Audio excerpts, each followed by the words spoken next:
It all started with a leak. Neither a deluge nor a disaster. A steady, unhurried drip emanates from the kitchen sink, as though my home is gently nudging me to remember that nothing endures without care. At the age of 44, I had honed my skills in maintenance to an art form. I upheld the schedules. I upheld the facade. I upheld a union that had long since lost its vibrancy. My husband toiled for long hours, returning home weary, and the closest connection we experienced recently was a silence that lingered over the dinner table. As the faucet started its rhythmic dripping, plink, plink, plink, I reassured myself that it was merely another item on the extensive list of tasks awaiting my attention. I reached out to the nearby plumbing service. A bright and upbeat woman on the phone exclaimed, "We'll have one of our team members there in no time. You are well taken care of." I had no idea at the time just how literal that would turn out to be. He made his entrance an hour later. 28, perhaps even younger. Muscular arms clad in a gray t-shirt, a tool bag casually draped over one shoulder. His smile greeted me as I opened the door, momentarily erasing the words I had prepared to say. "Good afternoon, ma'am," he greeted, his tone inviting and relaxed. "Did you reach out regarding a sink that's leaking?" "Indeed," I replied, moving to the side. "It resides in the kitchen. This direction." He entered behind me, the scent of metal and soap lingering in his wake. As he knelt beneath the sink, I found my gaze drawn to the way his shirt clung to his back, the subtle sheen of sweat glistening at the nape of his neck. I berated myself for it. I found myself a married woman, significantly older than him, perhaps even old enough to have been his teacher, or in a different existence his mother. As he reclined on his back beneath the sink, flashlight clutched in hand, my ankle grazed his arm while I handed him a towel. My body responded instinctively, before my mind had the chance to intervene. A flicker, subtle yet unmistakable, ignited in the space between us. "Apologies for that," he remarked, looking up at me with a playful smile. His gaze held for an instant longer than necessary before shifting back to the pipes. "It's fine," I responded, perhaps a bit too hastily. I occupied myself with the ritual of brewing tea, attempting to divert my gaze from him. Yet, each metallic clink of his tools, each low grunt as he secured a fitting, broke the stillness in my home, a stillness that had lingered for years. Upon completion, he rose and cleaned his hands with a rag, leaving delicate traces on his sun-kissed skin. "Everything is ready," he remarked. "Why not give it a shot?" I activated the tap. The water cascaded smoothly and transparently, without a single drip or leak to disturb its course. After weeks of frustration, a rare moment of perfection unfolded within my home. "Thank you," I said, my words carrying a weight that extended far beyond mere gratitude for the sink. "No problem." He leaned against the counter, his presence lingering, the subtle aroma of soap mingling with the warmth of sweat filling the air between us. "Is there anything else in this place that requires attention?" I chuckled, though the sound was tinged with anxiety too piercing. "I believe that's all there is." Yet that evening, as I lay in bed next to my slumbering husband, a distinct drip reached my ears. Not from the tap, but from deep within me. An unwavering, persistent indication that a fracture had begun to form within me. And I sensed, without grasping the reason, that the man who repaired my sink had already shattered something far more perilous. The sink was not meant to fail once more. Yet, 2 weeks later it appeared once more. A languid, mocking drip. I found myself in the kitchen, gazing at it, a chuckle bubbling up at the irony of the situation. With my husband away on yet another business trip, the stillness of the house enveloped me like a heavy blanket. The solitary sound was that drip, plink, plink, resonating like a challenge. I reassured myself that it was merely a stroke of misfortune, a flaw in the plumbing. As I dialed the number for the repair service, I became acutely aware of the trembling in my hands. As the dispatcher assured, "We'll send someone out right away," I found myself praying, albeit with a hint of shame, that it would be him. Indeed it was. He strolled in, wearing that familiar easy grin, a tool bag casually draped over his shoulder as if it were weightless. "Looks like your sink has been longing for my presence," he quipped, crouching back down to the pipes as if he had never departed. I ought to have rolled my eyes, perhaps offered a polite chuckle. Instead I sensed a warmth swell within me, a restless energy that pulsed with life. While he toiled away, I remained in the kitchen, savoring the moment. Excessively near, unmistakably clear. I offered him tools he hadn't requested. I posed inquiries that held no real interest for me. What precisely causes it to leak in that manner? For how long have you been engaged in this type of work? Merely to listen to the sound of his voice.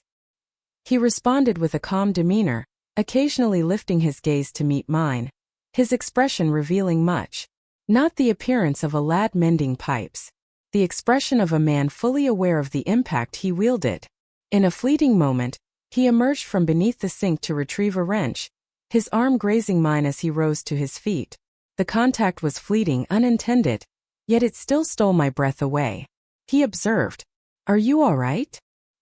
He inquired, his tone softened this time. I nodded a bit too eagerly, redirecting my gaze to the counter as though the granite could offer me refuge. "Just hot in here." He let out a soft laugh, brushing the sweat from his brow. "Indeed.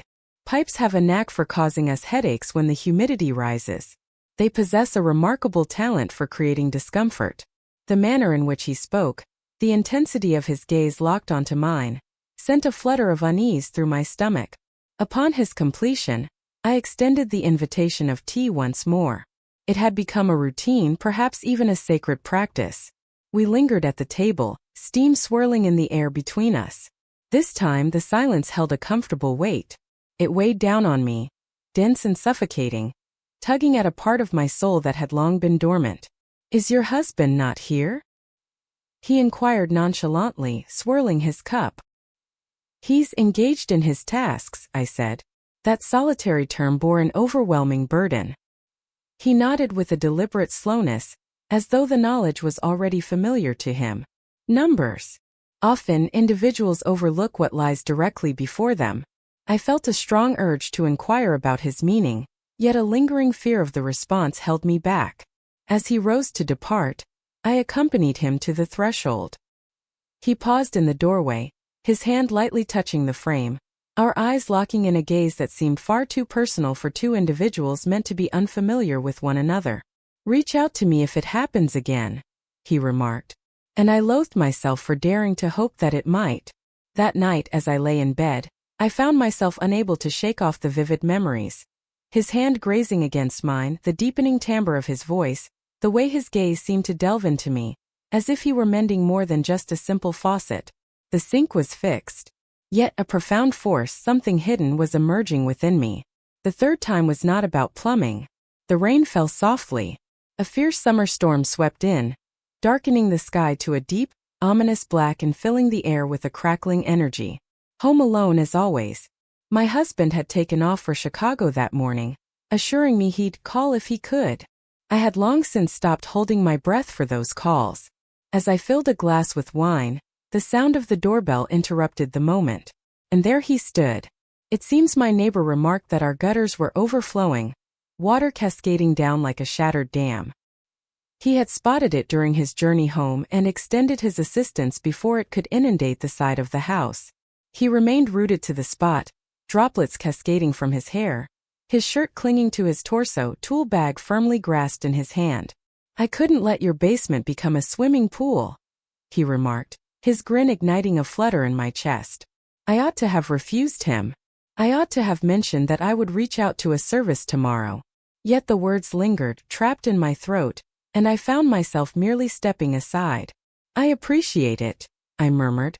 For the next hour, he battled the storm outside, scaling ladders and clearing clogged drains, the relentless water drenching him to the bone. I lingered by the window, a silent observer, captivated by the way his muscles tensed, his concentration unwavering. As he stepped through the door, water dripped from him. His shirt clung to his skin, and his jeans weighed him down with the relentless rain. I rushed to fetch towels, adamant that he would catch a cold if he lingered in that state. He chuckled gently. "You remind me of my mother," he remarked, accepting the towel while maintaining unwavering eye contact. I asked him to hold on as I searched for a dry shirt, my husband's worn college sweatshirt. As I passed it to him, our fingers lightly touched. That seemingly harmless touch sent a chill coursing through me. "The bathroom is down the hall," I said briskly, pivoting away. Yet he remained still. He remained there, a towel hanging from his shoulders, droplets of rain cascading from his hair. His gaze locked onto mine. "You don't have to pretend," he murmured, his voice barely rising above the tempest outside. I stood still, caught in a moment of sheer disbelief. "What are we pretending? I hope you don't feel this way either." The words pierced my soul with the force of a storm. My heart pounded, my body tense. I wished to dismiss it, to chuckle it away, yet my quietude revealed the truth. He moved nearer, just within reach, allowing me to sense the warmth emanating from his drenched skin. "It seems you've carried the weight of solitude for quite some time," he whispered softly. "I perceive it."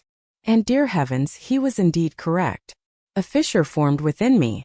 The memories of sleepless nights in vacant beds, solitary dinners consumed in silence, and the quiet tears shed in the kitchen surged forth, enveloping the space around me until I struggled to catch my breath.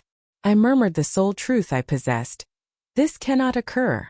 Yet, despite my words attempting to create distance, my body gravitated toward him. He hadn't laid a finger on me, not at this moment. He simply regarded me, his eyes firm, resolute. "Then command me to leave," he murmured gently. "If you command me to step through that door, I shall do so." Yet I refrained. I was unable to. The tempest outside battered the windows, yet the true turmoil raged within me. For the first time in years, a surge of life coursed through me. Fearful, quaking, yet undeniably alive. That was the night I ceased the charade. The rain continued to fall relentlessly. It thrashed against the windows with a rhythmic intensity, mirroring the frantic cadence of my heartbeat.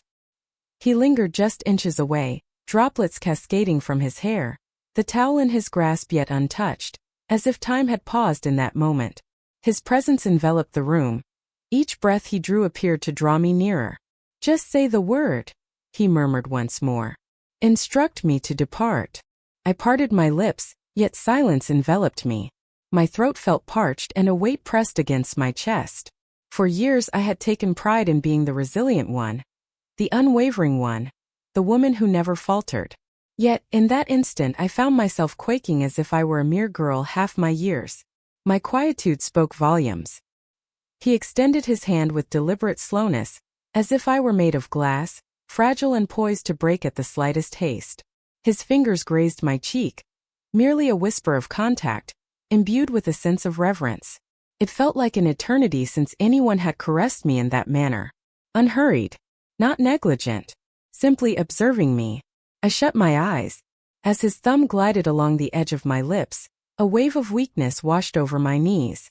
I ought to have taken a step back, to have reminded him and myself of my identity, someone's wife, someone's neighbor. Instead, I surrendered to his touch, revealing the depths of my inner conflict. He whispered my name then, not ma'am, not Mrs., not even a casual nickname. My name is a reflection of my identity. His words wrapped around me, rekindling a sense of ownership, transforming it from a mere title of a frigid union into something that felt intimately mine once more. "I can't," I whispered, the protest faltering, lacking conviction even in my own ears. "There's no need for an explanation," he remarked. His voice had a gritty edge, as if he were restraining every impulse within him.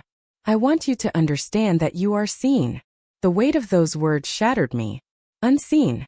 I had transformed into mere background noise within my own home, a shadow drifting through the monotonous rituals of a marriage that had long ceased to feel like one. Before I could rein them in, the tears flowed freely.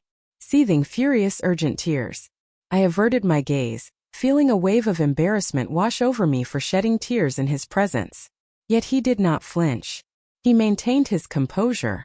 He moved in closer, his arms encircling me, powerful and comforting, shielding me as if the tempest beyond could never reach us. And I allowed him to proceed. I pressed my face into his chest, the cool, damp fabric of his shirt contrasting sharply with my warm skin. Yet his embrace remained firm and unwavering. I inhaled his essence, the subtle aroma of rain, perspiration, and an unexpected longing security. It was merely an embrace. That is precisely what I reminded myself. Simply an embrace. Yet my hands deceived me, grasping the fabric of his shirt, holding on to him as if I were submerged beneath the waves. As I finally lifted my gaze, I realized our faces were uncomfortably close. My breath froze in my throat, and for a fleeting moment time itself seemed to pause.